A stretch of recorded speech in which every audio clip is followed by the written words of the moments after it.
I became black-pilled, and here's why.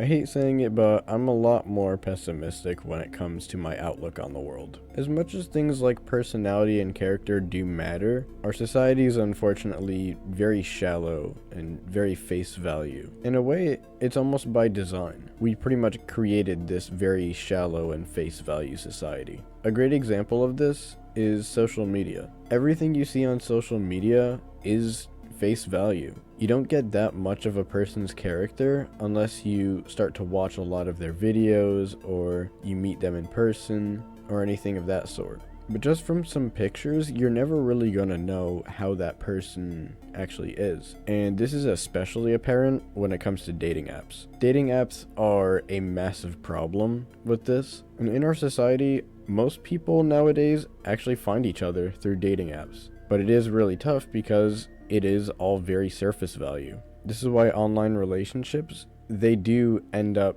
not working out in the end, because you can only know so much about someone just from their picture. You get to know what they look like, sure, but you don't get to understand how they act. And with the way dating apps are designed, if you're not perceived as attractive, you're not really going to get much of a chance compared to someone that is attractive. But here's the problem. Someone that's attractive, they don't need to be a good person. They just have to be attractive, and they will get people that swipe right on them. And sure, in the end, they might not be a good person, so sure, their relationship won't last. And in that case, sure, personality does matter in the long run, but you see the catch here. You first have to get accepted, as in, someone has to actually swipe on you to even give you a chance. So even if you have a good personality, if you're not perceived as attractive, you're not even going to get a chance in the first place. So that's why in the end, people with good personality and character, they do win, but at the same time, they kind of have to be a little bit attractive to even just get that first bit of acceptance. But that's just in the term of dating apps.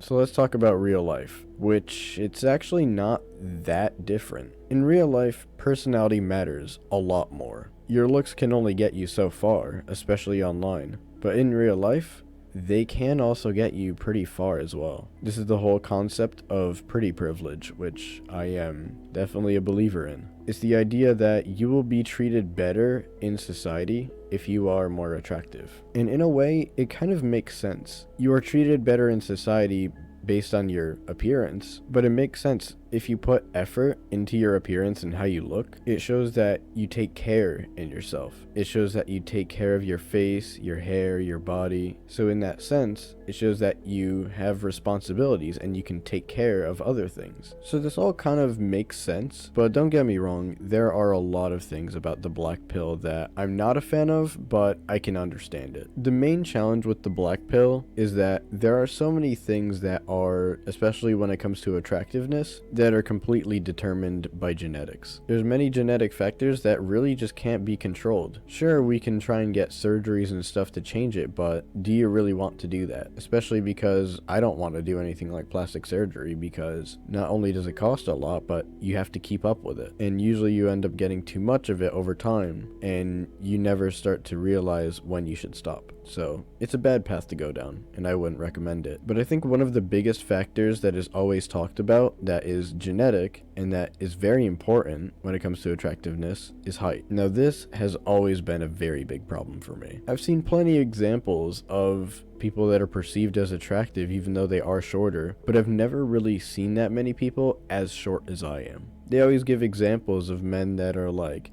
5'9", 5'8", maybe 5'7", but it doesn't really help me at around 5'4". Now the problem with the black pill determines that my life is basically over and I have no chance of ever finding success or any love or anything. But I really don't think that's true. What I do believe in though is that it just means that I need to work harder in almost every other aspect. Sure, there are people out there that would date someone as short as I am, but the problem is I would have a lot of people that I would feel like they would date me just out of pity for how short I am. I have no problem being short, but I'm just like comedically short, too short. So that's why I focus on things that I can change. I feel like I do have a more attractive face, and especially if I work on it more, I could be potentially very attractive, but it just very short. But not only this, increasing net worth as well, that also adds to just how you're perceived. I'm not really looking to be a male supermodel or anything, but it would be nice for me to get just a little bit more leniency, a little bit more play, a little bit more of a choice of who I can pick instead of desperately hoping that someone would actually choose my short ass. But don't get me wrong, the black pill is definitely an interesting rabbit hole to go down, just because it is so different. The best way to sum it up, the blue pill being just be yourself, the red pill just be confident and work on yourself, the black pill is pretty much just be tall and handsome, which I can agree being tall and handsome definitely does give you a lot more leniency in our society, but of course it's not the only factors. I don't necessarily think I'm completely black pill. I would say if anything I'm more of a dark red pill, if anything. But what I think for everyone is that you should take bits and pieces from all of the pills. There's so much that you can learn from everything, the blue, the red, and the black pills, which if anything it is kind of funny to say this seriously because it does come from a meme. I think a lot of this does have some truth behind it, and I think for me as well, a lot of this stemmed from me just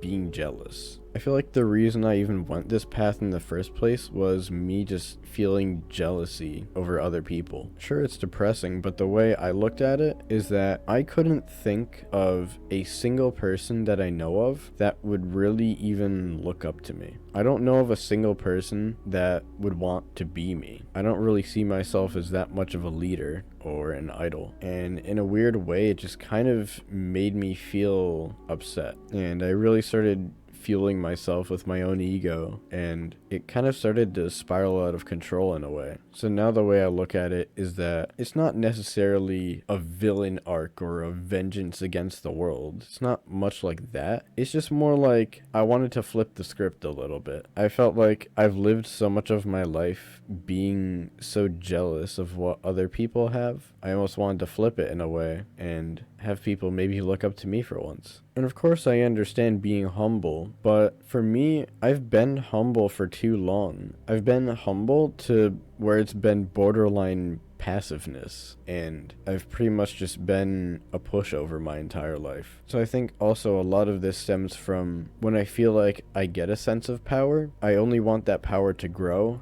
and I never want to let it go because I will never know if it'll ever return once it's lost. So that's going to be it for this video, and until next time.